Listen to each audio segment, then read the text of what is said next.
Okay, 2013. This is a Ford Flex Limited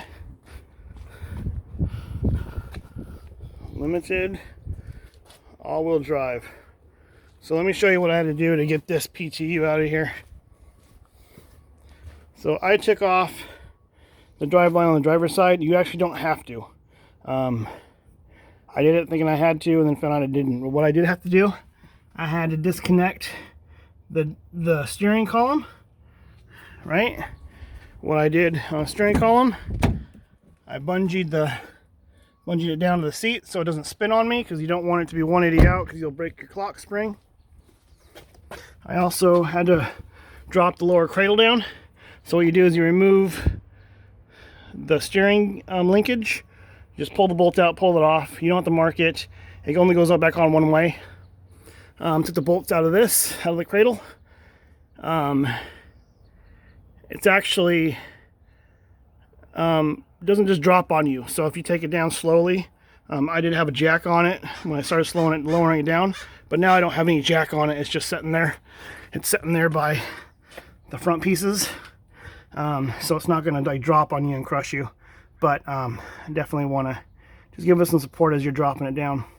So I had to drop that back cradle down because, unlike other videos that were showing you can remove the catalytic converter, I didn't remove mine.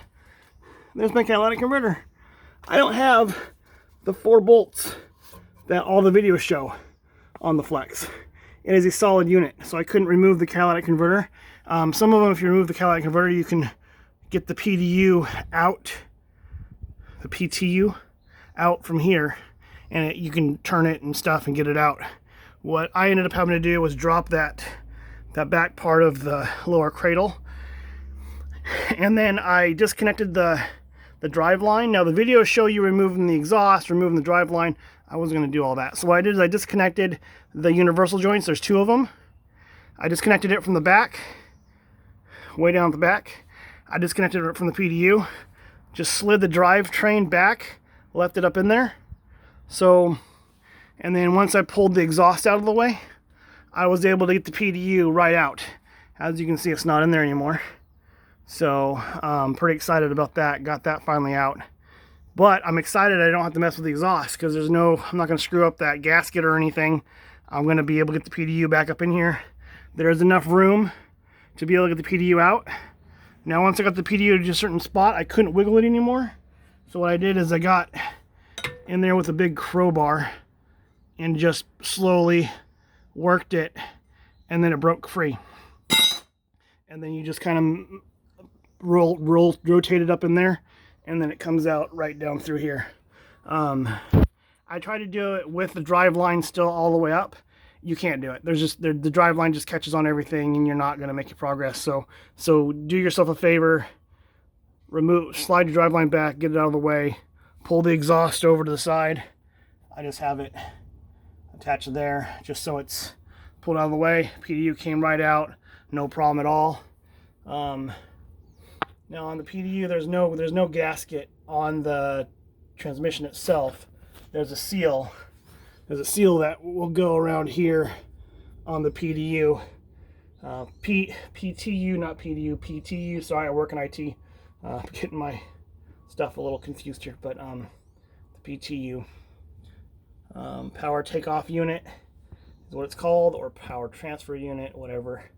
So what I did is when I cracked this open, I let it drip overnight, because it just kept going and kept going.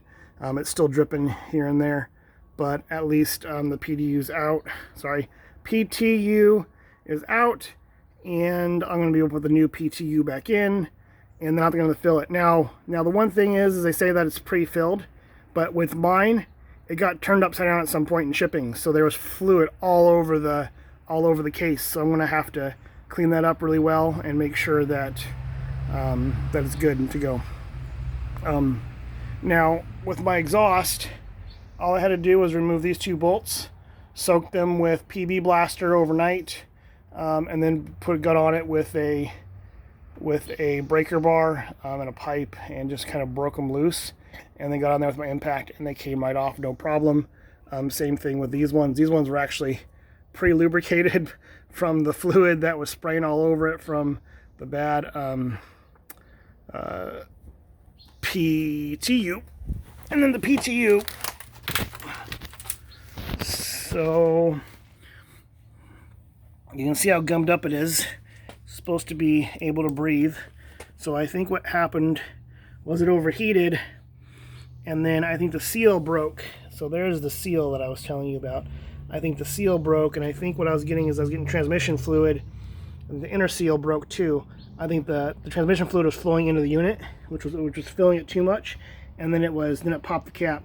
It smelled horrible. Like that burning gear oil smell was horrible. So the new one has a breather valve there. It's supposed to be able to turn around and not pop out.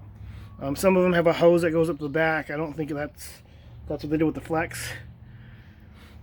But I should be able to wiggle that back up in there and start getting it all bolted back together. But that's what I had to do. Like I said, I didn't want to pull the catalytic converter out and then mess with that. And even if I got it out, I don't think I would have been able to. It would have been a lot harder to maneuver that PTU over and out. So going out that back channel there totally made it worth it. Spend the extra time, drop the drive tray and scoot it back. Don't pull your exhaust apart like some people say. I was able to just slide it to the side, get it out of there. Shouldn't cause too much damage. And then I'll be able to put it right back again once I bolt everything back up. So that's where we're at here. The one thing that you do need to know too is the engine will wiggle a little bit. So if you need to, you can wiggle the engine back to be able to give yourself a little more room to get that PTU out. So that's where we're at.